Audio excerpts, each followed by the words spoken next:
Excellent. Welcome, everybody, to 5 Play Friday Live. Here we are in the beautiful San Francisco Bay Area, home of the undefeated Golden State Warriors. Actually, check that.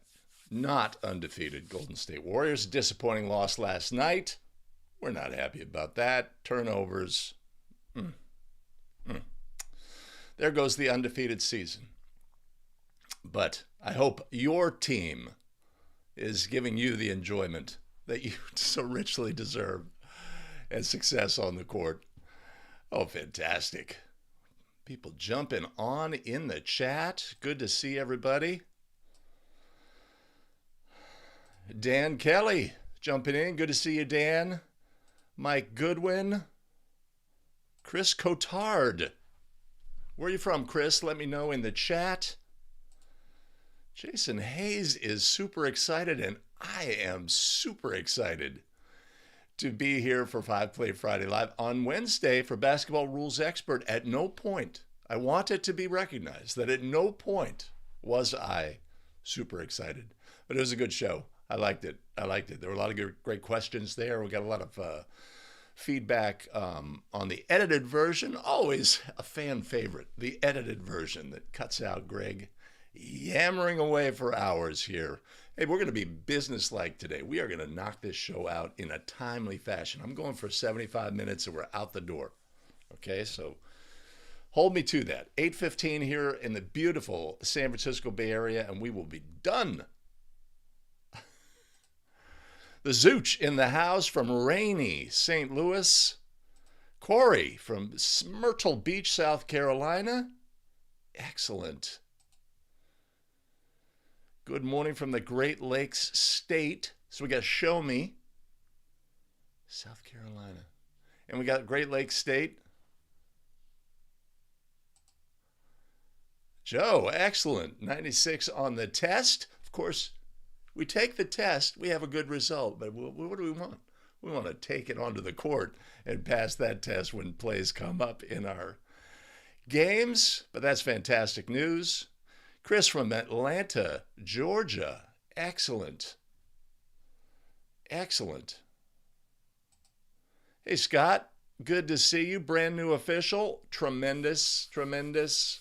Hope we can help you on your journey as a new official. Danny Wells jumping in from New Jersey.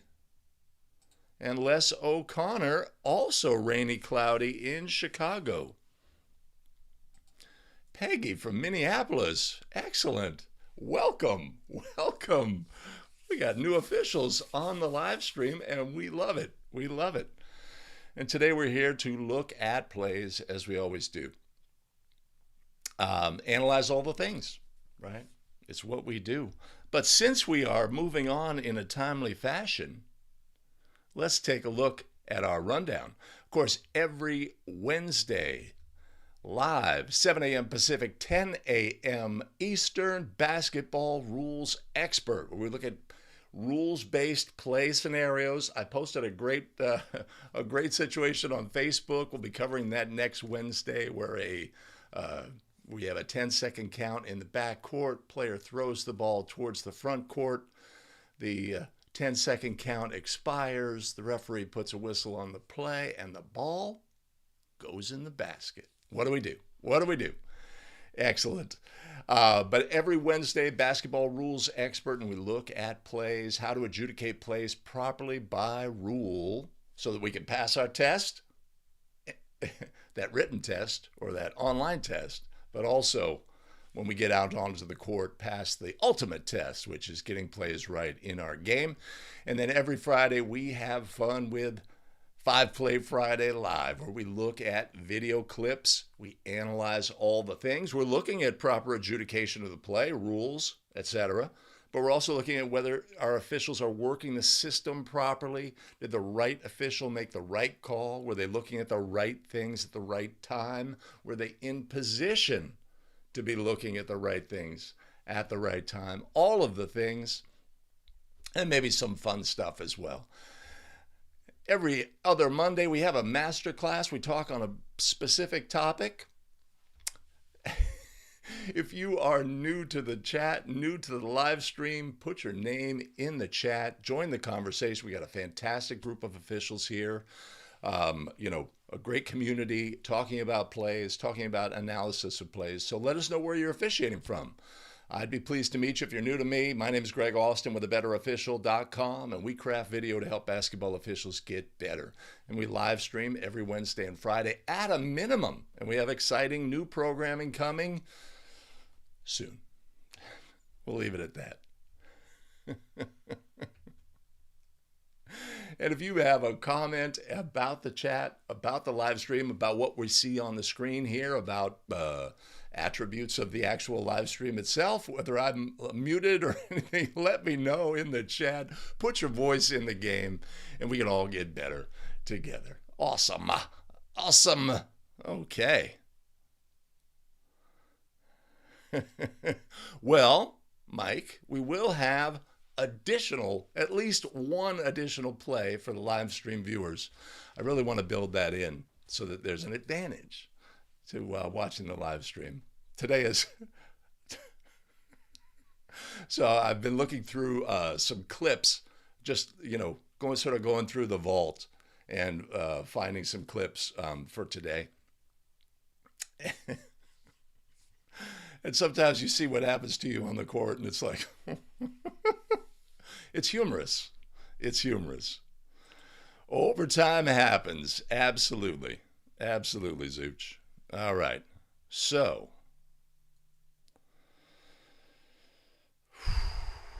let's go here.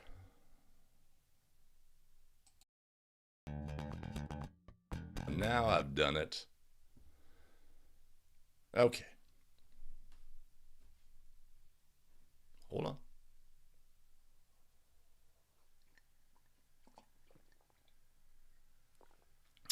We must have the coffee. It's bright and early here in the beautiful San Francisco Bay Area. All right, we love to look at game video. Help us get better. That's what we're doing today. Let's look at plays. Stick around.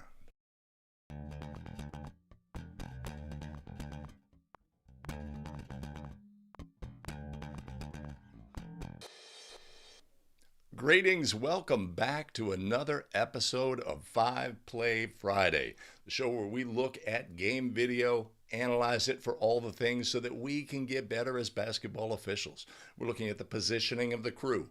Did the correct official make the correct call, etc. These are the things we're focused on.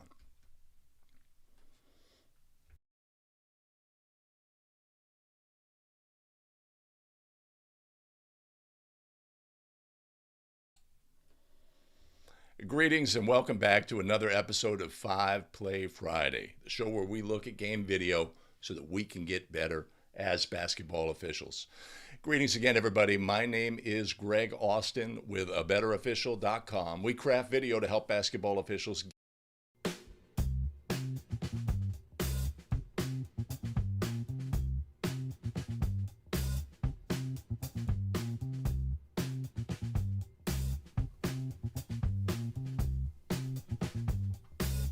Oh, I see what it did. Oh, okay. All right. Let me do that again. Greetings and welcome back to another episode of 5 Play Friday, where we look at game video, video clips, analyze it for all the things so that we can get better as basketball officials. Greetings again, everybody. My name is Greg Austin with abetterofficial.com, where we craft video to help basketball officials get better and take control of their officiating career.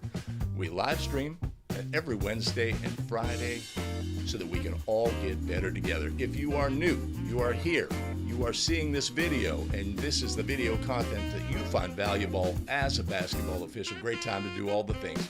Make sure to hit like, subscribe, and notify so you don't miss out whenever we have new video content.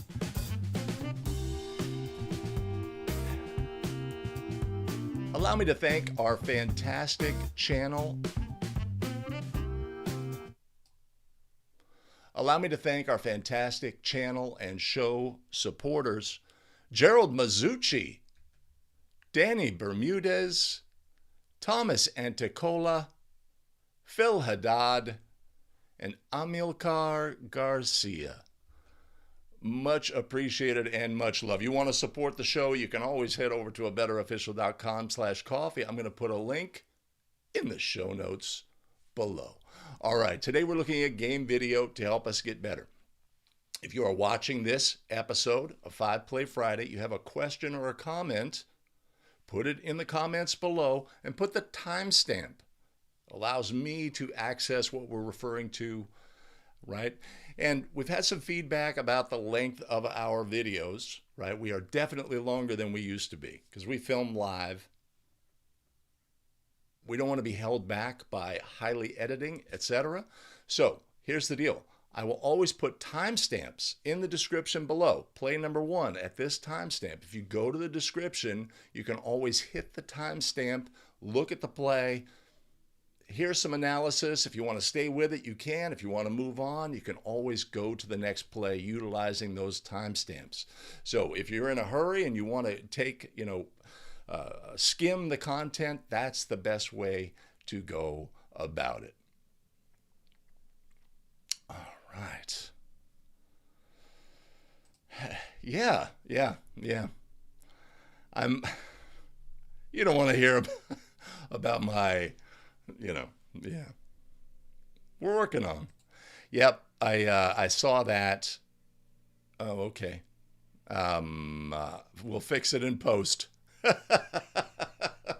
Capco, yes, let's get better. Uh-oh, Billy Mac's in the house. Excellent. All right, tremendous. Okay.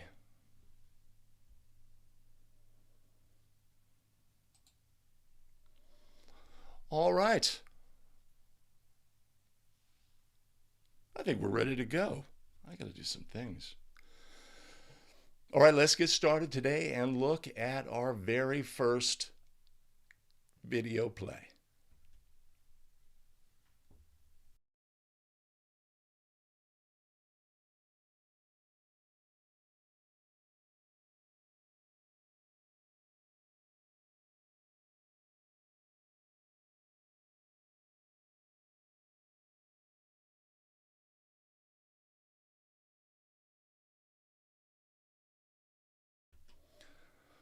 All right. So when we talk about throw-in rules and restrictions, one of the things we talk about is the player extending the ball through the plane over the court and what happens then. It's a unique situation in basketball. But it's great to have a clip like this that was provided on Facebook by Sadiq Pettijohn. A great play like this where we could see the actual, in the wild, right? We don't often get to see plays like this. They're sort of talked about and we can imagine them, but to see one is actually tremendous. Let me fix that. So in this situation, we have a throw-in. We have a player extending the ball through the plane over the court and a defender contacting the basketball, right? Is this a legal play? Is this legal by rule? We obviously need to know that.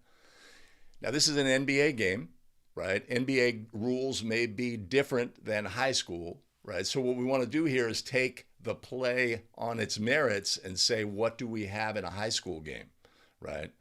This is a legal play by the defender. They are allowed to contact the basketball when it is held over the court, and they are not allowed to violate the plane and reach through the plane and contact the basketball in the same fashion. But if the ball is over the court, then it is fair game, and our defender would be allowed to grab the ball. We could have a held ball situation, or they are allowed to contact the basketball and dislodge the basketball. Legal by rule.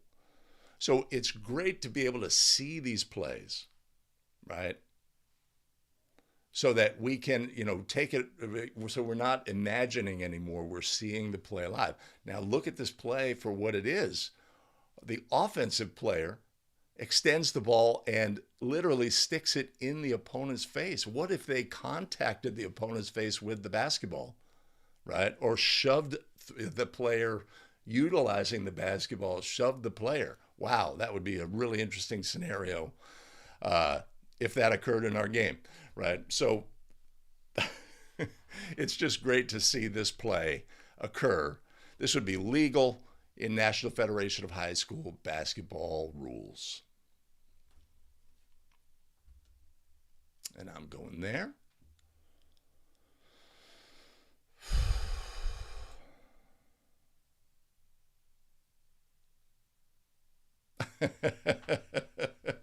Les had this exact play, right? So one of the things we're looking at here, one of the situations we're looking at here is this is a wily NBA player extending the ball, right? He's doing this action on purpose. He's trying to draw a reaction. And what do we expect to see, right?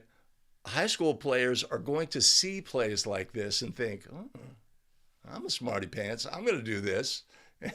And then may be surprised when they find out that the defender's action is legal on this play.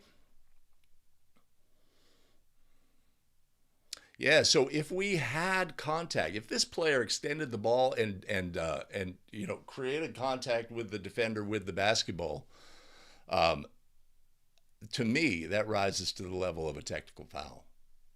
It's not a contact foul, but it's an intentional act, and yeah, it'd be interesting.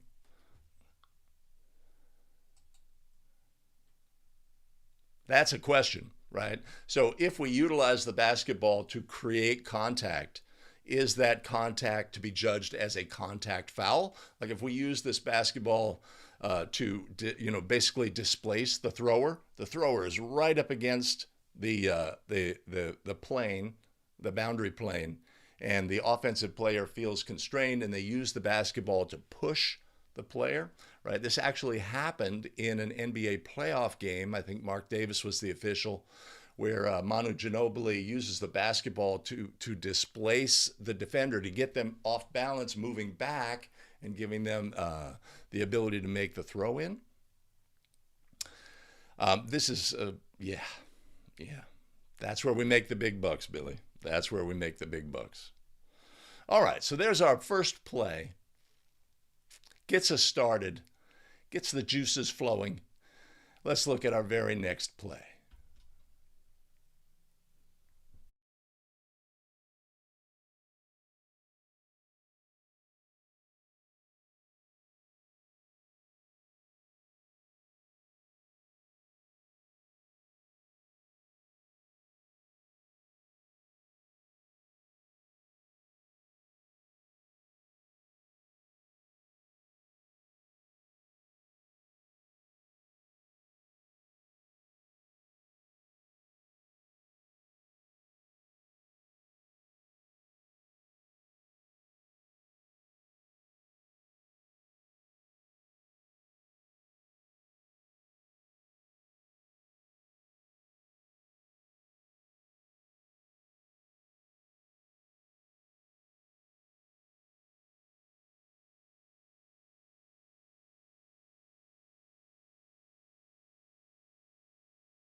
All right, come on, ref.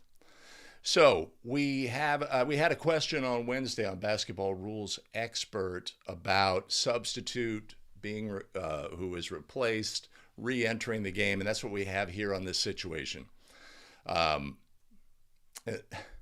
we have our player here, number 15, is substituted out of the game. A replacement comes in, and ultimately the coach then sends them to the table, and our crew does not recognize. Center official may have been taking a little me time, which we are always vulnerable to do in free throw situations, knows that something is amiss. You know, here's the thing. You got the game. The game has a flow. It's going on, and we're interrupting the game to do something procedural. What do we have to have certainty about the play. Did not have certainty in this situation, and ultimately just said, you know what? I'm only 80% certain that that player substituted out and would have to sit for a tick. But by rule here, this player is legally substituted for and may not return to the game until the clock properly starts. Right? The game energy wants to go forward here, right? And we're the only one in the building who knows that something is amiss. So that puts a lot of pressure. We have to go with that certainty. Didn't have it in this situation. The important thing here is to recognize that by rule, this player is not allowed to return. And our crew did not get this right. Center officials on an island here, no feedback from partners, etc. Interesting, when I watched this play, actually had the conversation with 15. He comes over and has a comment, and the center official engages, right? I don't know if that helped or hindered here. It's like, wait, I was just talking to that guy, and now he's coming into the game, ultimately on the substitution.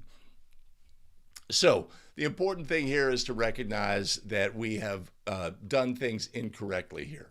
Center official allowed the substitute into the game. They should have been prevented. Coach, that player cannot play.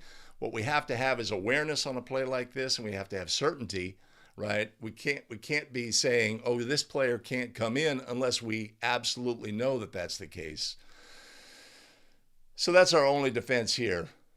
In the end, center official says, I'm not sure, we're going to go, right? The game wants to go forward. You see, the players are already playing defense, right? Everybody wants to go forward.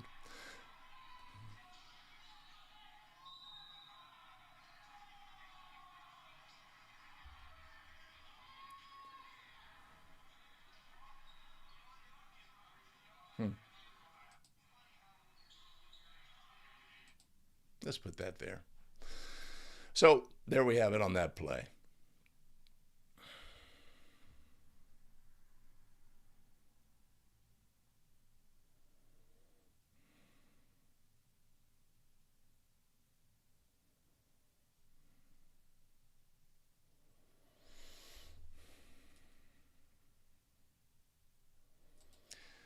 One has to sit for a tick of the clock. We don't have to play for a tick, absolutely. So the player who had substituted in, right? So our rule here is that the player who is substituted out may not return until the clock has properly started. The player who replaced them does not have to play and the clock to start. They are in the game, they are legal, but they can be substituted for, just not by that player.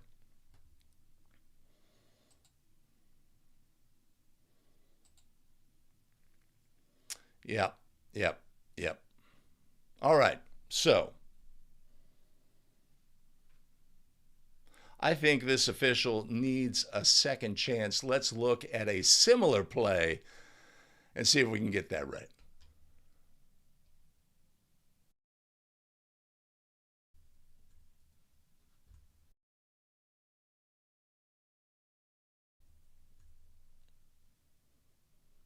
Right, I have to go here.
All right. On the second opportunity, we get it right. Right. So this player substituted out. There was confusion. The coach saying, wanted another player to. There was confusion about the substitute. Sent that player back to the to report. But again, our clock has not properly started on this play. That player just needs to be is not allowed to enter the game by rule until the clock has properly started. How we communicate that to the coach, etc., in this situation. So we see a little like probably saying, hey, coach, the clock has to run before they can come in, something like that. So on our second chance here, our official gets the play right. Right? We need to have that game awareness. We need to have it as a crew. Sometimes, we're always vulnerable in free throw situations. We're always vulnerable to just taking a moment where we disconnect from the game and what's going on. That's a risk that we have. And when we recognize those situations, it can help us, try to maintain our focus in free throw situations. So recognize that in free throw situations, we are potentially vulnerable to losing concentration on the game, right? But we need to be aware of these substitutes, especially sometimes we get into end of game situations where a coach says, I want this player in on defense, but I don't want them in on offense. So I'm going to, have two players switch back and forth. I'm going to substitute frequently. And sometimes a free throw situation comes up where they then want that player back in. So we do have to have that awareness so that we can get these plays right. Al Kennedy in the house, jumping in. We're looking at a couple of substitute situations. Al here.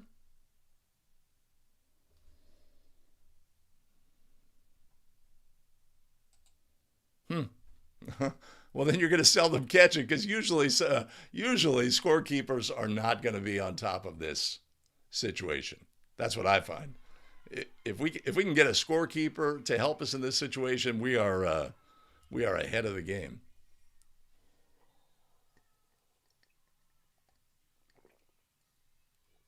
Thanks, Zooch. Right. Okay, let's look at play number 4.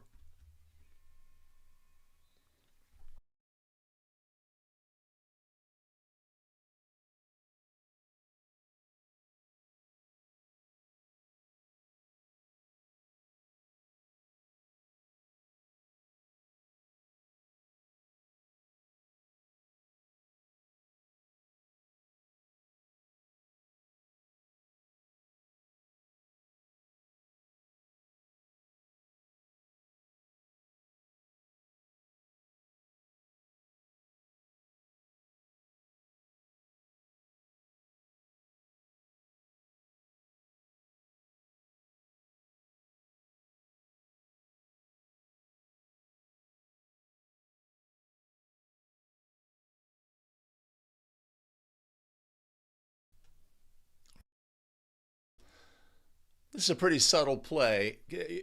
Let me know in the chat. Is the video audio coming through? Let me know in the chat. So this is a play. There's nothing occurs on this play, but there's a couple of attributes about it when we're analyzing our game video. Right? We need to recognize that this team is running some sort of weave action, which means that offensive players are passing and then moving towards the defender of the player that they pass to. So in this situation, we need to be really aware of possible screening action on a play.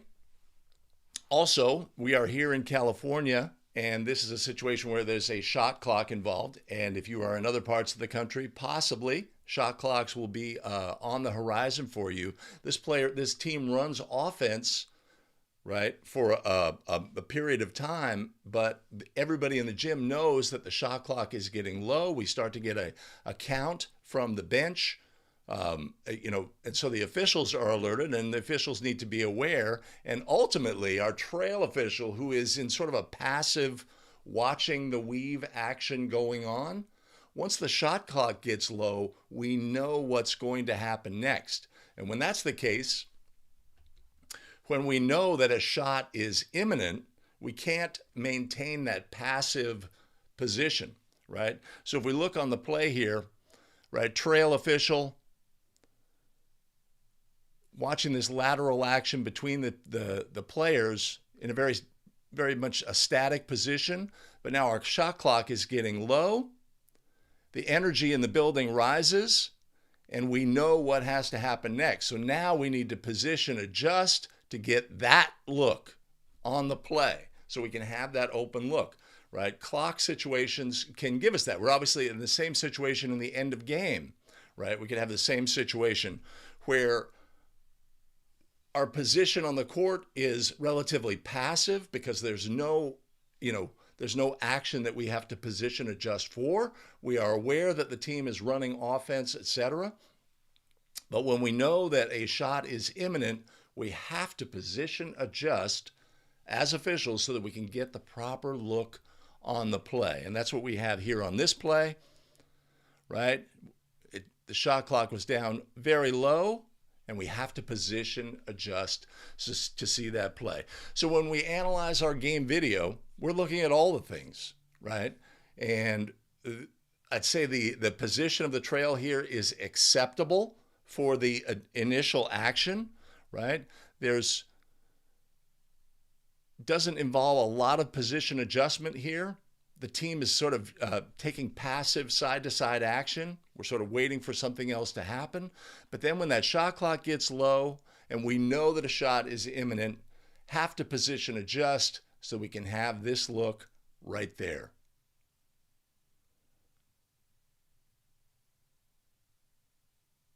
Yeah, that looks good to me.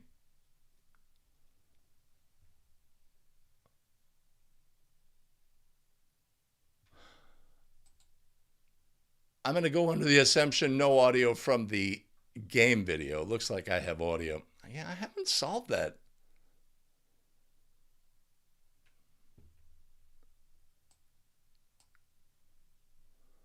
I haven't solved that situation with the audio from the video not coming in.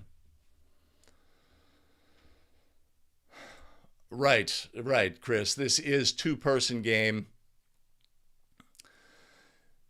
But in the end, we have to have that open look on plays. If we maintain a mindset that we are going to have an open look on plays, right? It's great to have the heads up that, hey, we're about to have a shot. Sometimes we can get surprised by the action of a player. He moved in a position that I didn't anticipate, and now I don't have the open look, but we have to keep fighting for that open look on plays. So shot clock situation here in California, two-person crew, right? Trail, right, works very low to get this open look. They are basically in a center position, ultimately, for the open look on the play. Stick around for rebound, and then go, right? That's what we want as trail officials.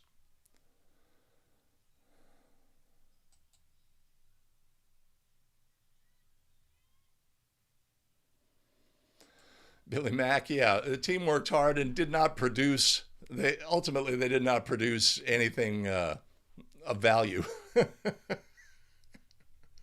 Amen. High school coaches have a hard job. They have a hard job. That's all I'll say. I appreciate the fact that they're working with players who may not be executing as they want. All right. Okay, we got a doozy now for our next play. This play is layered. Let's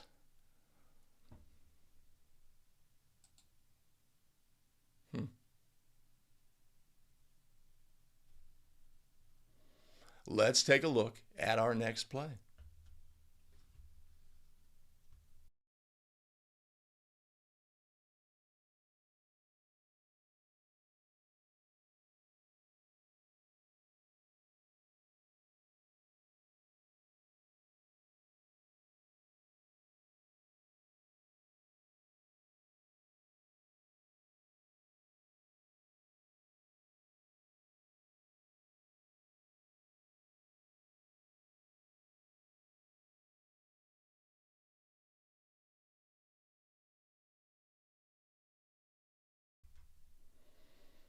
Okay, lots going on here. Let's go back. Right.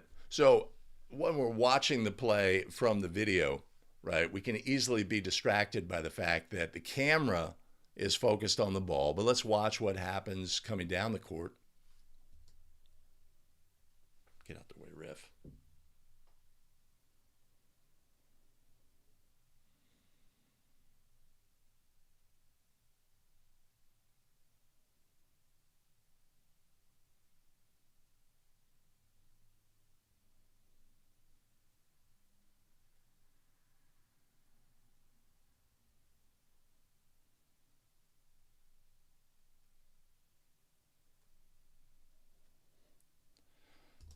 Right? So, let's see.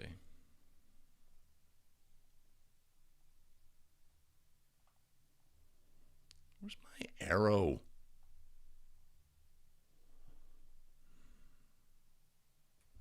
So, on the trip down the floor, we have a player who has a defensive player sticks out their leg and trips this player.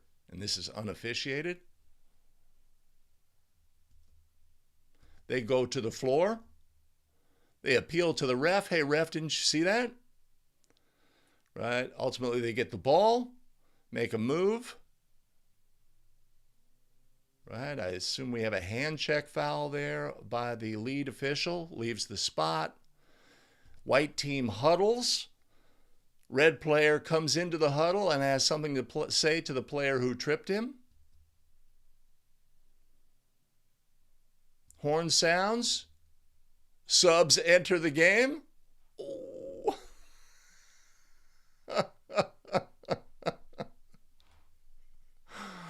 Okay, so there's a lot going on this play.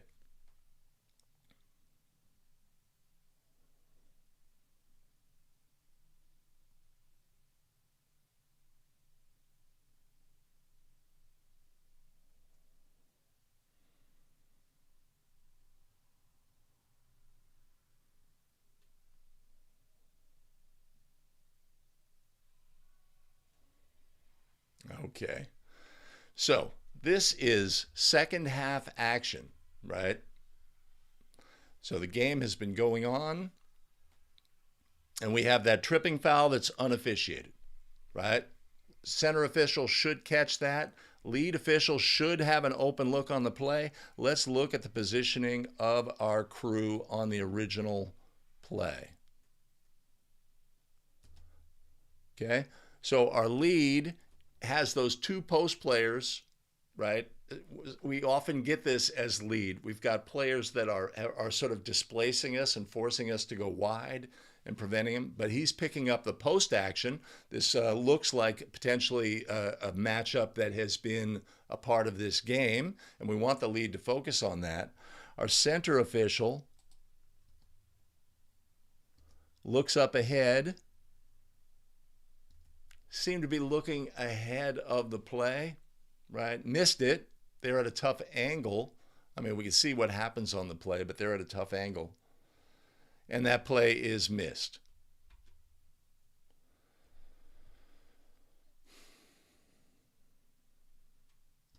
Right, so we have a hand-checking foul. I find the signal to be a little confusing. It's funny, in National Federation of High School, the punch has been eliminated, citing confusion as the reason. It's unclear here. I mean, we could be confusing this with displacement foul on the offensive player. But in any event, we have sort of an exaggerated spot of the foul signal by the official, the calling official, and then they move away, right? There wasn't anything really going on there. But if we lingered at the spot, maybe we have the ability to, prevent the player coming in or address them early. Now, we did know that 55 was frustrated, right? We did know that because they had said, hey, ref, he tripped me, right?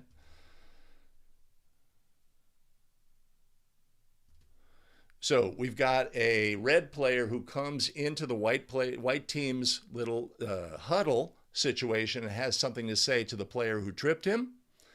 And then we've got energy there. And then we have substitutes coming on the floor. Do we have a situation where a fight may break out? That's a judgment call. But we would expect at this point of the game that we have addressed subs just wandering onto the court when the horn sounds.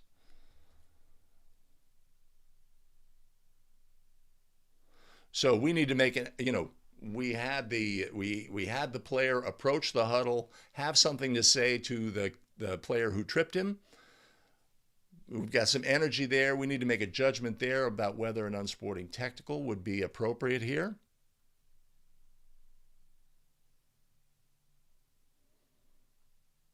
And that's where we make the big bucks.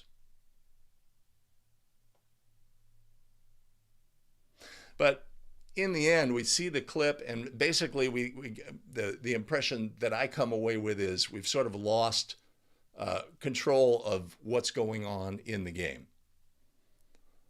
I mean, that's a relative term.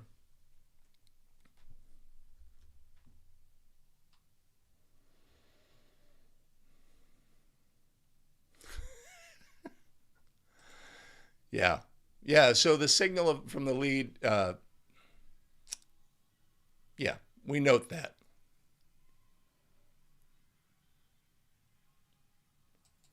Yeah. Yeah. We got to be ready to sign people up. We, this would be a strategy for associations who are in need of officials. They send an off-duty official, not that there are any, to the game, and when people come up and they make the correct ruling on a play, the fans, it's just like hand them a flyer that says, "We want you to come officiate games." That'd be a good recruiting technique. I like it.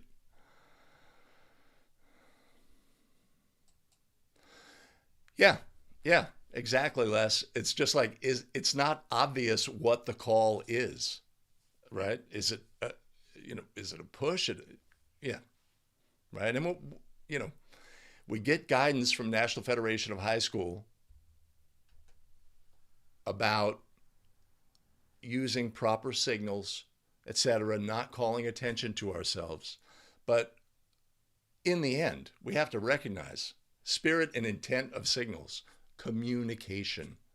When we make an action on the court, it should clearly communicate what we have and not be confusing, right? If we use signals that provide, don't clearly communicate and only lead to more confusion, that's where the problem lies, right?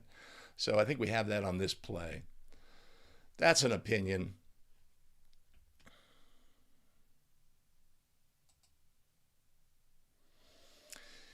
Yeah, we've got the two subs.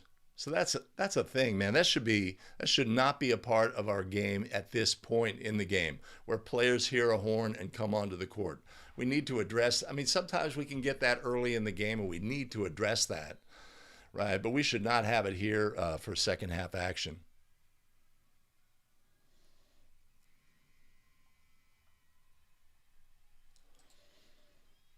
Les, back to the signal. Exactly. And so, yeah.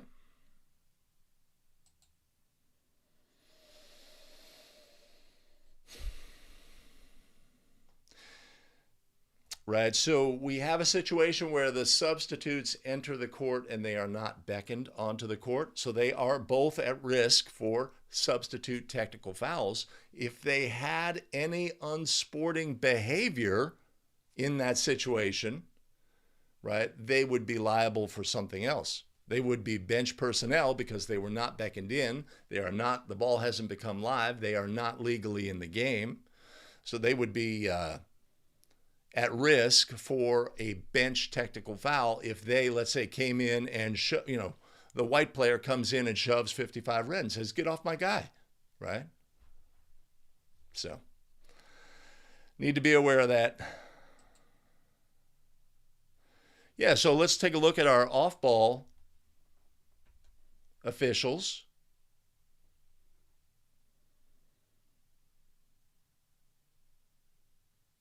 on the play. There's the foul.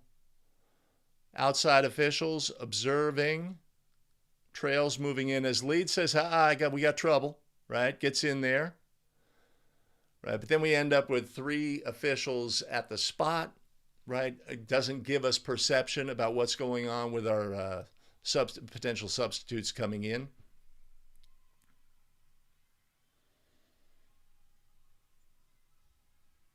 All right, Gregory, could the trip be called an intentional foul? Absolutely. Absolutely. It was an intentional act. Intentional fouls don't have to be an intentional act, and are not solely based on the severity of the foul.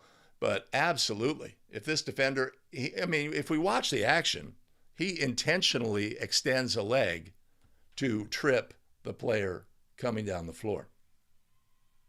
Let's take a look. Right leg. Oh, I missed it.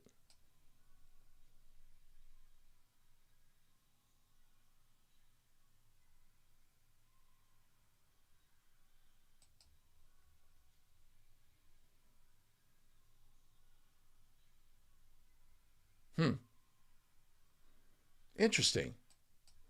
So we know that players have a habitual action of extending of lifting their foot so that they can wipe their shoes. Maybe that's what happened on this play. Interesting. So what are our options on any contact foul? We always have no call, common foul, intentional foul, flagrant foul. Those are always the options for a contact foul. In this instance, we could certainly go intentional. We'd also want to identify players, right? We see there's no remorse also by that player. We also want to identify players early in the game who are potentially players who work at the edge of the boundary of the rules, or have attributes that lead to being irritating to opponents, right? So the coach's son, crafty, wily, does stuff, right? Or a player who, pokes shooters when they go up, or, there are players who are irritants in the game.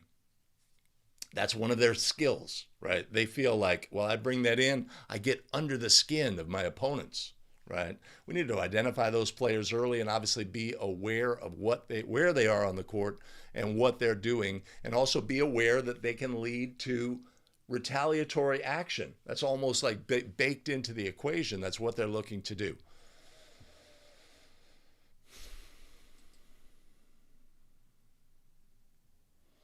So Chris points out that our lead takes the low road, as I like to say, to report the foul. This is collegiate game, right?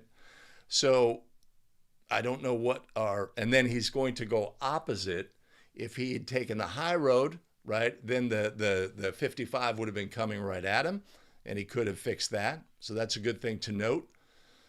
How we move to the table to report can be really important, right? Obviously, when we call a foul, we want to do all the things at the spot of the foul. At the spot of the foul, do all the things, right? Color, number, consequence, but we want to be present at the spot. When we're sure that our partners can take everything, there's no retaliatory action, nothing going on, then we can move to the table to report. We want to know in advance what's going to happen next. In this instance, they're going to go opposite, I believe. Collegiate game, NCAA men's. They're going to go opposite. So which path do I want to take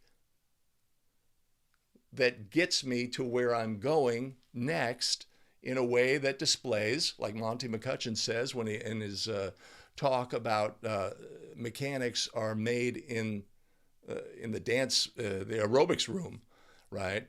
We want to think all those things in advance so that we have strength, confidence, and assuredness as we move from point A to point B, because we move to the correct point B. We don't want to go A to a secondary spot and then go to point B if we can smooth all that out. So we want to think those things through mechanics-wise so that we project strength and confidence on the court. And of course, The game wants officials who are strong and confident.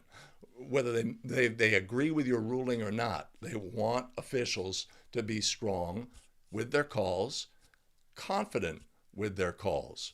They are there for the game. They're going to adjudicate the game. You can trust that they will be working hard and making the calls that they believe are correct, but they will be confident in those calls.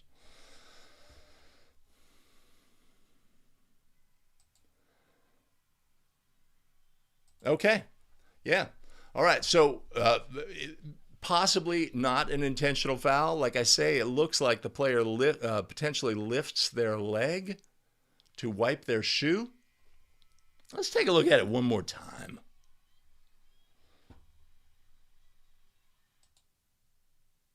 Do we have a slow motion part?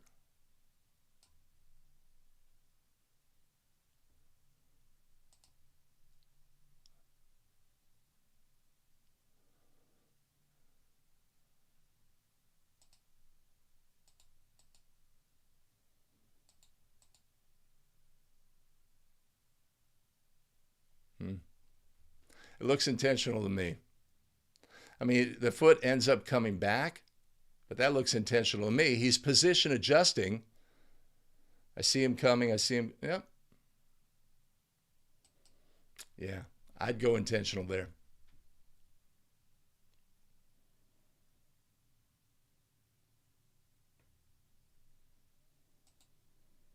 But that's why that's how we make the big bucks.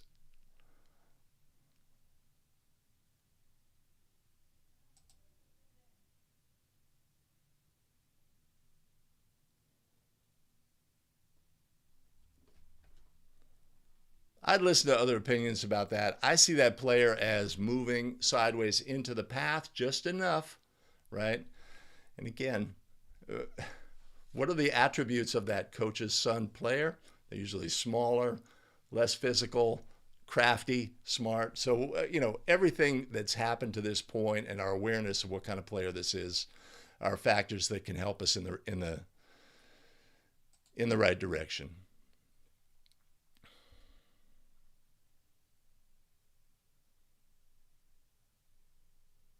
Yep. Yep. Okay. Whew, gosh. Hey, let's look at a bonus play. No, no, no, no. Hey, let's look at a bonus play.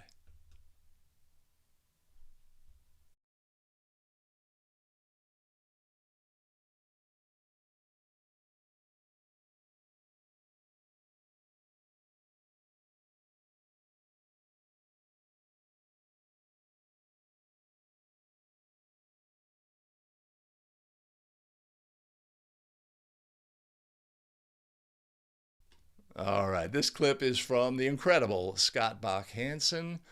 We have a whiteout, right, situation where this is obviously going to be usually.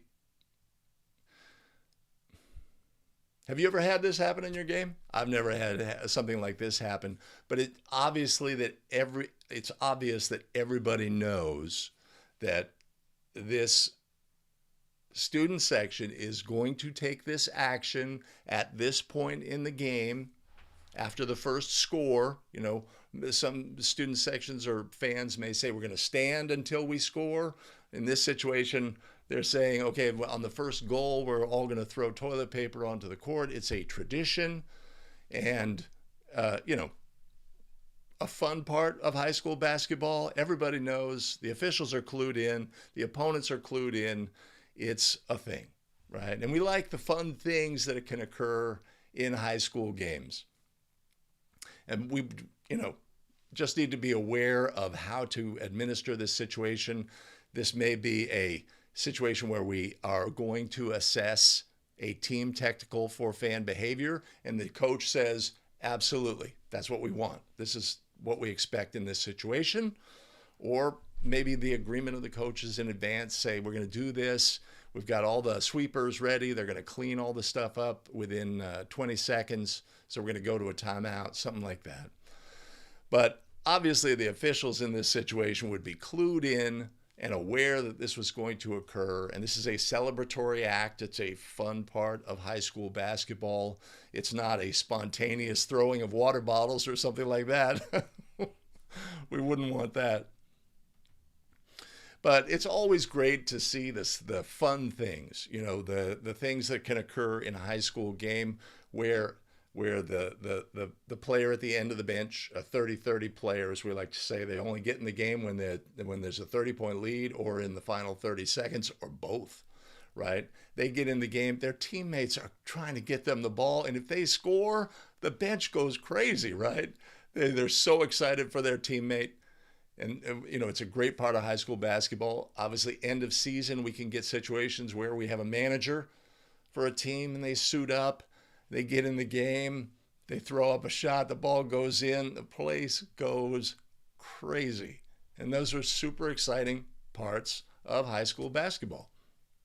So I have never personally had a situation like this one. Anybody have one?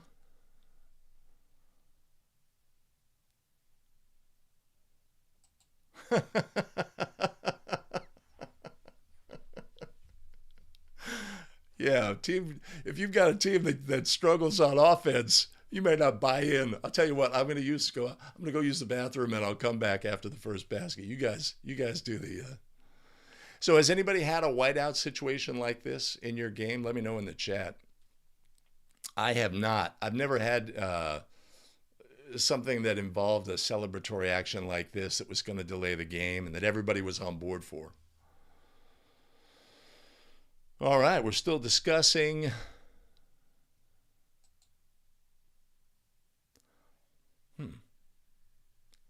Even if the player intentionally tripped an opponent, Billy, you're not sure if it rises to the level of intentional foul?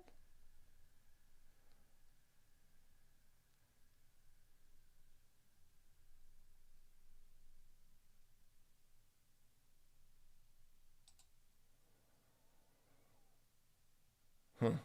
Yeah. All right, Les and I are going.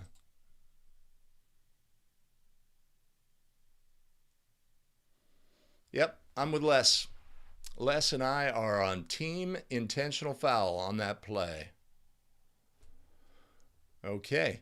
All right, I have one more fun play for our live stream viewers, but like I say, we're getting everybody out of here in a timely fashion. So let me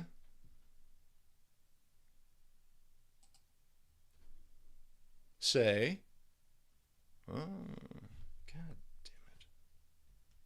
it.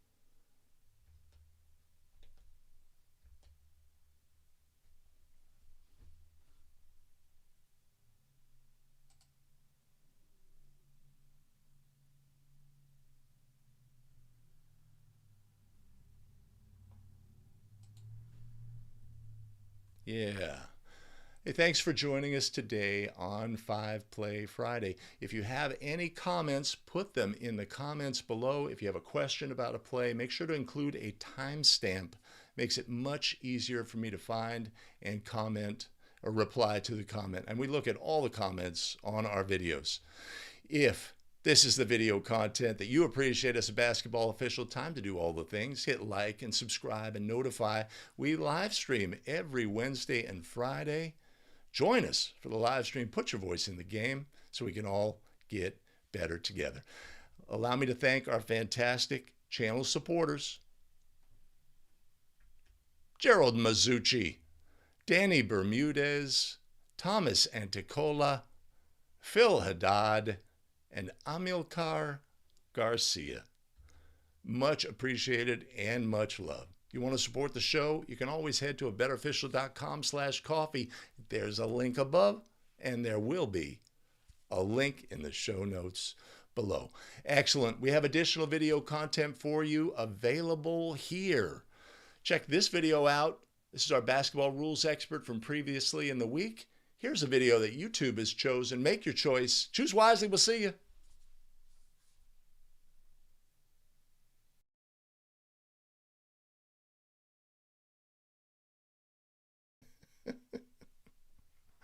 I went too fast.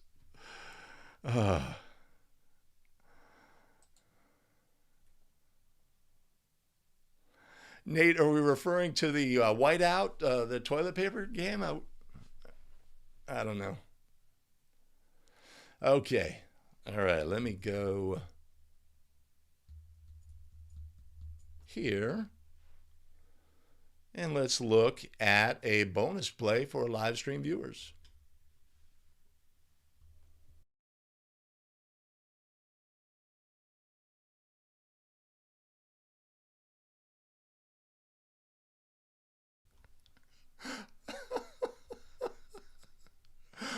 When we analyze our game video, I always like to start with the jump ball.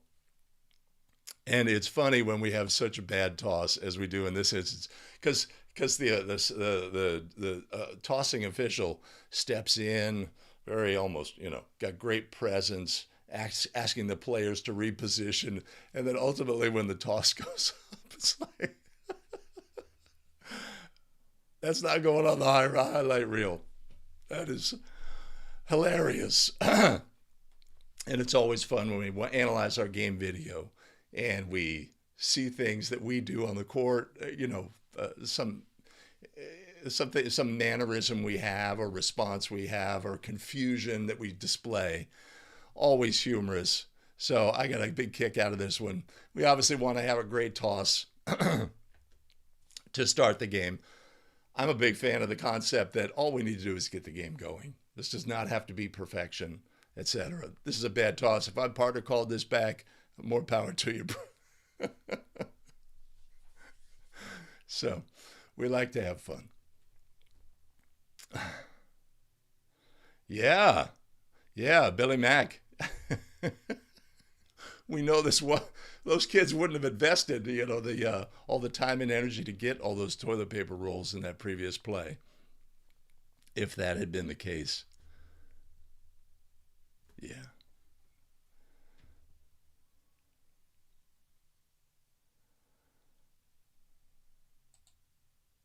Huh. Why do you find jump balls for girls to be tough? It's pretty straightforward to me. But that was humorous. I found that humorous. All right, I'm going to wrap it up. I made it out in 65 minutes. We got a full schedule today here in the beautiful San Francisco Bay Area. I appreciate everybody joining the live stream today. And I look forward to you joining us next week when we go live. I'm going to go here. It's my favy fave because this says we are out the door. This right here says we are out the door. Make it a great day, everybody, and we will see you in the very next live stream. Appreciate everybody joining. Have a great one. And make it a great day by doing something for somebody they could not possibly repay you for, and you know it's good. Take care.